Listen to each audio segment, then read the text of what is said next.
A very warm welcome to all of you on Football This Week. If you didn't start your week well, then at least end it right with this show every Friday at 6 p.m. Let's get started straight away because it was a power-packed week and we have a lot to cover. How can we not start with the Champions League results where in the fourth semi-final, Real Madrid played Bayern Munich.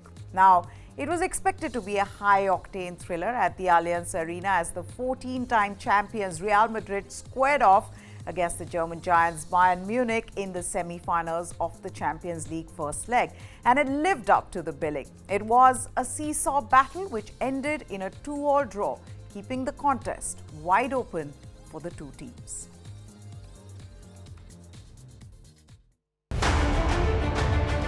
Facing each other for a record 8th time at this stage of the competition, it was Bayern who got off to a strong start, racking up half a dozen attempts on goal by the 15th minute with Leroy Sané and Harry Kane coming close. Real needed only one chance to score though, stunning the home crowd against the run of play when Kroos sliced open the Bayern defence with a through ball and Vinicius Jr. chased it down to beat goalkeeper Manuel Neuer. Kroos almost added another himself in the 51st, but his curled shot was palmed wide by Neuer, and instead it was Bayern who scored 2 minutes later with a solo effort from Sané for a deserved equaliser. Their comeback was complete in the 57th when Jamal Musiala was brought down by Lucas Vazquez and Harry Kane sent Andre Lunin the wrong way to put the home side ahead. Real chasing a 15th European Cup levelled in the 83rd minute with Vinicius Jr.'s penalty to set up a mouth-watering return leg in Madrid next week.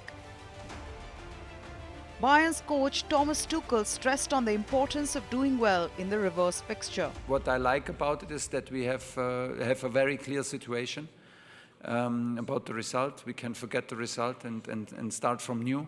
It's 0-0 and the goal is absolutely clear. We need to win. And this can be also helpful for the attitude how we go, but we need to be brave, we need to be full of confidence and of course at the same time very, very focused and clinical in our game. But yeah, let's see. Of course it's possible. It is still a 50-50 match. The result is totally even. I think we will be able to create chances in Bernabeu. Is it one of the most difficult places to win? Yes, but this is a challenge.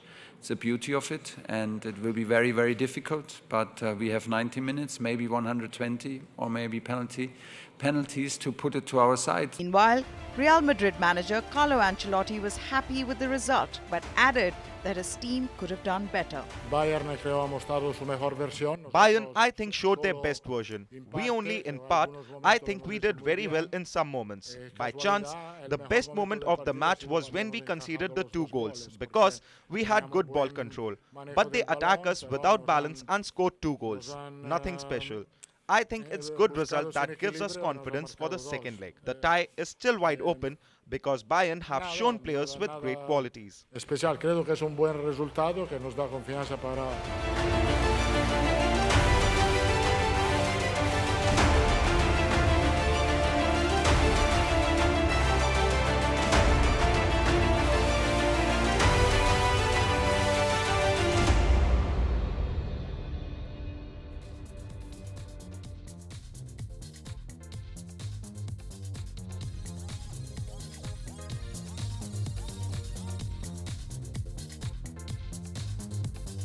So yes, Harry Kane, the star of the night for Bayern Munich, and also how good has Harry Kane been in the Champions League semi-final? Now, a lot of people would have said that, look, Harry Kane, as soon as he went to Bayern lost their dominance at home. But I think after the performance in the semi-finals, first leg, all those naysayers can say that Harry Kane was one who helped his team draw that game against Real Madrid. Now, while Bayern couldn't do, their Bundesliga rivals Borussia Dortmund did, taking advantage of their 80,000-strong home crowd to get a 1-0 lead in their first leg. The architect of their win was Niklas Füllkrug, who Not many would have betted to score, let alone be the match winner, particularly with superstar Kylian Mbappe and other high-profile names being on the pitch.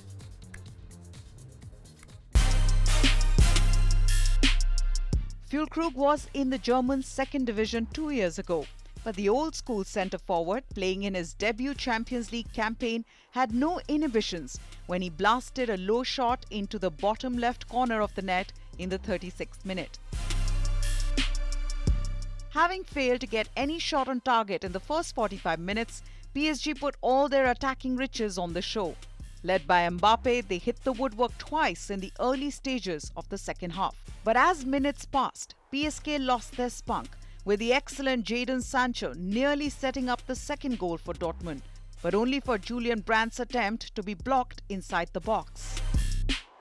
Like Kroos was deemed not good enough by Bayern, Sancho too had his share of troubles at Manchester United. But back at Dortmund, the team he left for United, Sancho is back in his elements, controlling the flow of action and helping his team.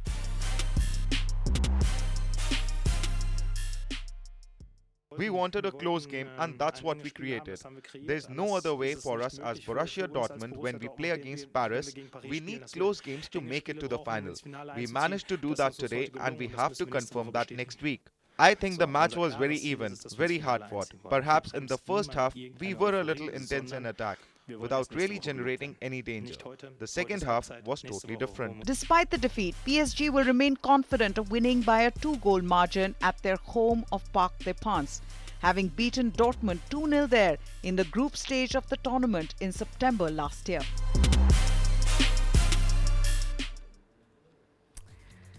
Now, one of the best performers of the night was former United player Jadon Sancho, who joined Dortmund on loan after a disagreement with Manchester United manager Erik ten Hag.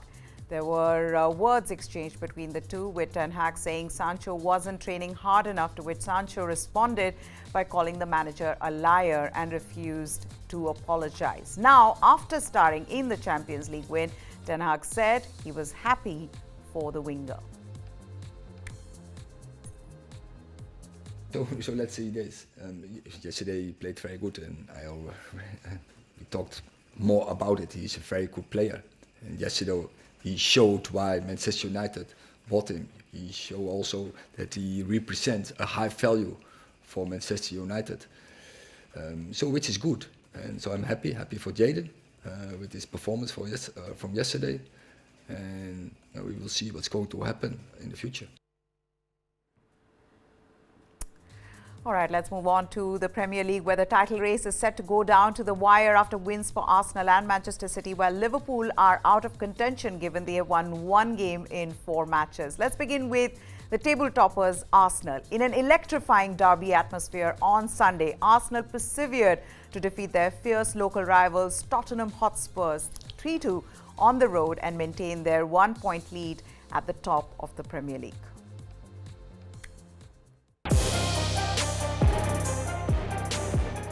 Mikel Arteta's team knew this was going to be a dangerous fixture for them, and they left nothing to chance, establishing a 3-0 lead in the first half, thanks to goals from Kai Havertz and Bukayo Saka, as well as an own goal from Pierre-Emile Højbjerg. However, in the 64th minute, David Raya made a terrible mistake by passing the ball straight to Christian Romero, who scored a brilliant goal, giving the home team a lifeline.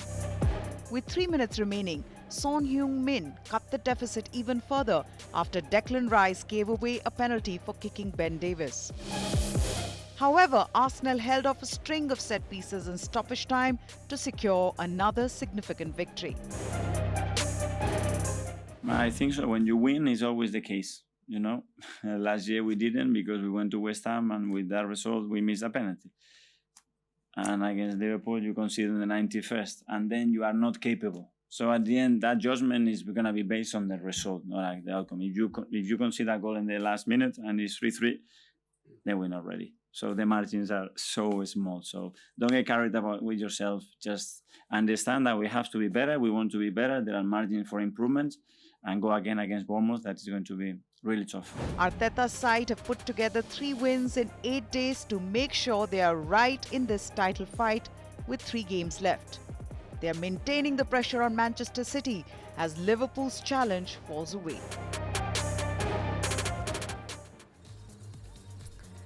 All right, with that, we're going to slip into a short break. But when we return, what do the teams look like at the moment in terms of the Premier League title race? Does it come down to 2 teams? And what are those 2 teams' fixtures in the coming week? That and more when we return.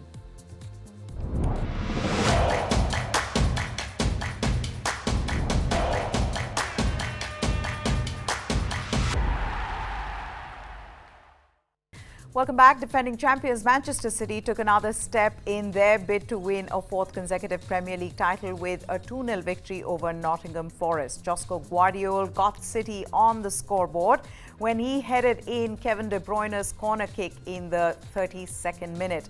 It was a nervous first half for Forest. Erling Haaland then he made a quick impact when he entered the game as a substitute in his first action since missing 2 matches with a muscle injury. The Norwegian took a pass from De Bruyne in the 71st minute and launched it into the far corner for a league-leading 21st goal of the season. He had previously been levelled with Chelsea's Cole Palmer.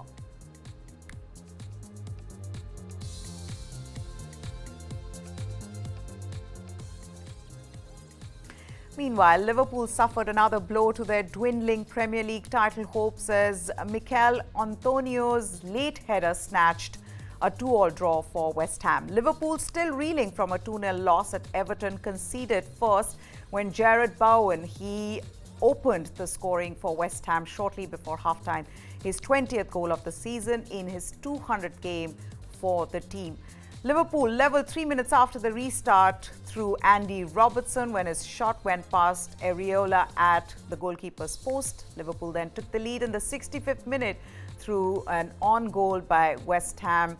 Cody Gakpo's effort bouncing off Ogbonna, Susek and Areola before crossing the line. Antonio dragged the host back on level terms with a powerful header in the 77th minute.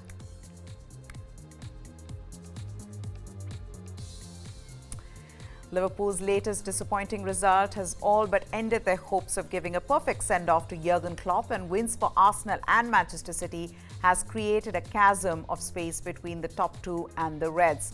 The race is now firmly between current leaders Arsenal and defending champions Manchester City, both of whom picked up 3 points on Sunday. Mikel Arteta's side held off a fight back from Tottenham, while Man City are in cruise control mode as they brushed Nottingham Forest aside to sit in the 2nd spot, 1 point behind Arsenal at 79 points. Liverpool have 75 points and a goal difference of just 41. Aston Villa have 67 points and their goal difference is 21. Tottenham is in the 5th position with 60 points and a goal difference of 13.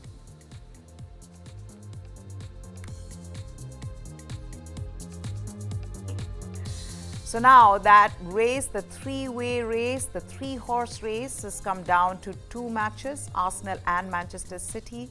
Those 2 are going to be fighting it out till the very end. Arsenal will be hoping that Manchester City slip up because both Arsenal and Manchester City, they are in red-hot form, and it'll be a surprise if these 2 teams lose any game from here on, especially if you look at their remaining fixtures. Manchester City, they take on Wolves and Fulham in their next 2 outings. That they visit Tottenham in their penultimate league game of the season. So take a look at Manchester City's games.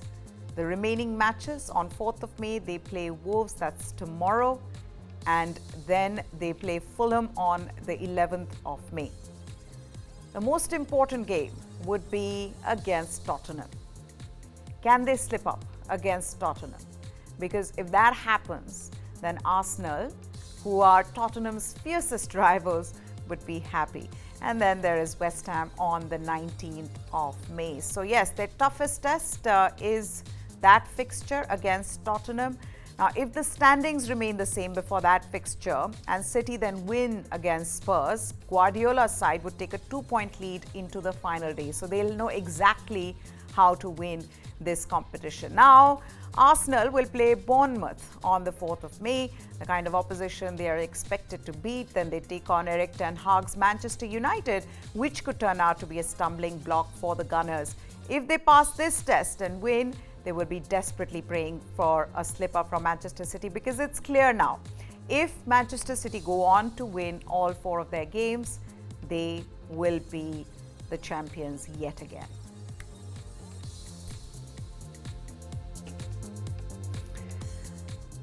Premier League clubs have agreed in principle to implement a spending cap after receiving majority support. However, according to a report, a final vote is expected in June. The clubs have tentatively agreed to put a limit on how much money they can spend, with a cap based on how much money the lowest earning club in the league makes from television rights. The Athletic said the measure was discussed at the English top flight's shareholders meeting in London on Monday, adding that the cap can come into effect as early as the 2025-26 season. There were 16 clubs that voted in favour of the new guidelines. Manchester City, Manchester United and Aston Villa opposed the possible introduction of a spending cap on Monday, while Chelsea abstained. The league's current financial rules, under which Everton and Nottingham Forest were penalised 8 and 4 points respectively this season, have been criticised for favouring clubs with the highest revenues. A spending cap would limit clubs' outlay on transfers, wages and agent fees. Paris Saint-Germain defender Lucas Hernandez is expected to miss Euro 2024 as he will be undergoing surgery after tearing his anterior cruciate ligament during his club's Champions League first leg semi-final against Borussia Dortmund. Hernandez had to be taken off in the 42nd minute on Wednesday after suffering a left knee injury during PSG's 1-0 defeat in Dortmund. The 28-year-old Frenchman had also ruptured his ACL during the 2022 World Cup in Qatar, where France finished as runners-up. Having started his career at La Liga side Atletico Madrid before moving to German giants Bayern Munich in 2019, Hernandez has been capped 37 times by France since making his debut in 2018.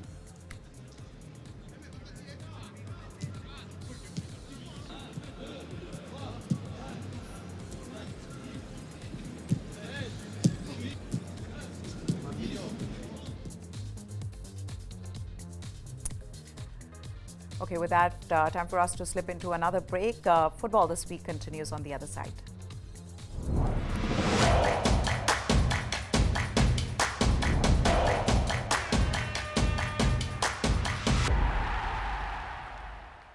Welcome back. Now, according to their manager, Erik ten Hag, Manchester United have to work hard in the transfer market in the close season if they are to get back to their best. United are 6th in the Premier League standings with 54 points, 13 fewer than 4th placed Aston Villa and 6 below Tottenham Hotspur in 5th place. The Old Trafford side have 4 matches left in the league season, despite booking their place in a second successive FA Cup final. United have had a disappointing season. The Red Devils have lost 12 matches in the Premier League this season, the joint most the club have suffered ever since its introduction in 1992. United also saw themselves getting knocked out in the group stages of the Champions League and crashed out of the Carabao Cup in the 4th round. It has been a disappointing campaign all round, and United are eager to get their summer business right to attempt to improve the squad. But when Ten Hag was asked about if there would be wholesale changes in the squad, he denied it. Erik, there's been lots of talk about an overhaul of the squad in the summer, a revolution. You've said there's a good base to work with, but what did you make of reports suggesting that most of the players the club would entertain offers for and they would be up for sale? It's a joke, but that is like as long as I worked there, every summer, every window, I think 200 players getting an interest from Manchester United. We did some research, which untrue. And also every summer we sell all the players in our squad. And so you making all the headlines, which is untrue. So I think be calm and also but take some responsibility when you make such a headline. Find a good source if there is some truth in it, and this is totally crap. Newcastle United's Italian midfielder Sandro Tonali has been given a suspended 2-month ban after admitted to breaching of the English FA's betting rules. He's already serving a 10-month ban until August for offences during his time in Italy. The 23-year-old was also fined £20,000 and warned by the FA as to his future conduct. Tonali was charged by the FA in March and admitted placing between 40 and 50 football bets after joining Newcastle from AC Milan last July, including 4 on the Magpies' results. The FA said the money placed on the bets by Tonali would have been well in excess of €100,000. Tonali's 4 bets on Newcastle were all on his side to win, the FA said. He played in 3 of the 4 fixtures. Newcastle said Tonali is continuing to follow a therapeutic plan and educational program with the club's full support and will continue to train with his teammates.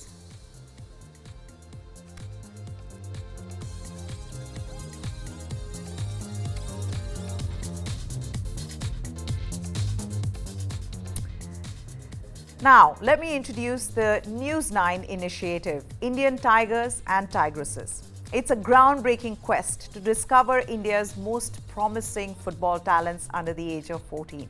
This campaign aims to unearth budding football stars, both boys and girls, from every corner of the nation. The initiative kicked off with great pomp and fervour at a grand ceremony attended by over 1,200 enthusiastic school kids.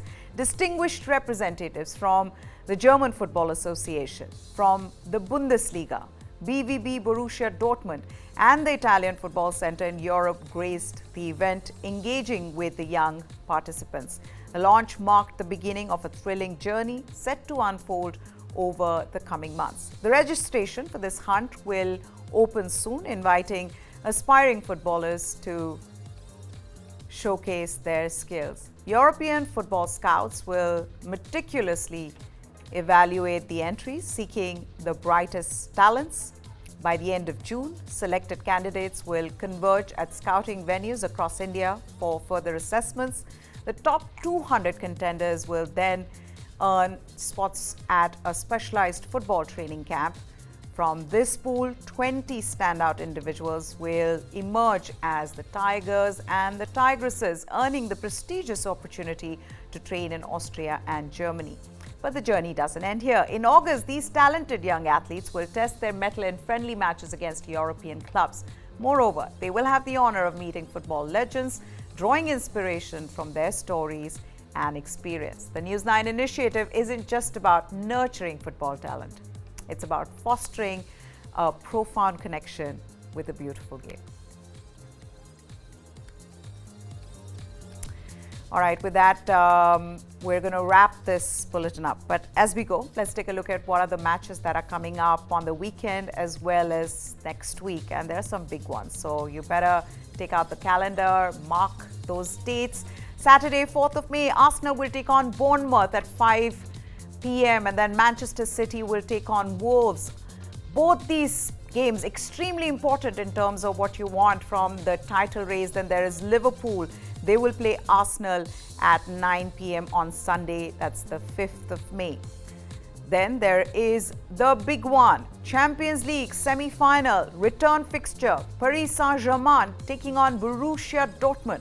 Dortmund have already won the first leg. Can Paris Saint-Germain come back? Can Kylian Mbappe do something for his team in his last season for PSG? Then there is on Thursday, 9th of May, Bayern Munich versus Real Madrid. Remember, the first fixture ended in a 2-all draw. Now, Bayern are traveling to the Santiago Bernabeu.